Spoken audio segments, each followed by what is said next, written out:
सुन्दर पाणिनी गाउँपालिका जानको लागि हामीले पाल्पा छहरा डाँडाकेटरी हुँदै दुर्गाफाँड जाने बाटो रोज्यौँ। पाल्पा जिल्लाको सदरमुकाम तानसेनको माथिपट्टि रहेको सुन्दर कैलाशनगर र श्रीनगरको डाँडो अवलोकन गर्दै गर्दै र यो सुन्दर बस्तीको अवलोकन गर्दै हामी भैरवस्थान नजिक हुँदै अर्घाखाँचीतर्फ लागिरहेका थियौँ। निकै पुरानो सडक भएकोले होला यो बाटो जस्तोसुकै वर्षायाममा पनि पहिरो जाने बन्द हुने सम्भावना निकै कम रहन्छ।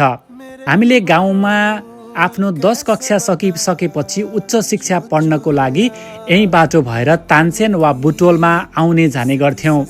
आफू सानोमा जाने आउने दुःख सुख गरेकोले यो बाटो मलाई बाल्यपनको याद दिने खालको बाटोको रूपमा सम्झिरहन्छु। भर्खरै वर्षा भएको र वर्षा सँगसँगै सफा मौसमले गर्दा होला यो ठाउँ निकै सुन्दर र प्रकृतिले भरिपूर्ण ठाउँ जस्तो लागिरहेको छ। विकास निर्माणले खासै फड्को नमारे पनि प्राकृतिक सुन्दरले निकै फड्को मारेको अर्घाखाँची जिल्ला वर्षात पछिको यो सुन्दर दृश्य स्वर्गको टुक्रा भन्दा कम छैन जस्तो लाग्छ।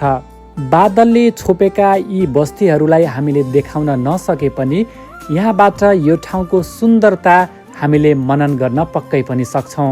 डाँडाकटेरी वरिपरिबाट कैद गरिएका यी दृश्यहरू अर्घाखाँची र पाल्पा जिल्लाका सुन्दर बस्ती र यो ठाउँको प्राकृतिक मनोमोहक स्थानको रूपमा चिन्न सकिन्छ।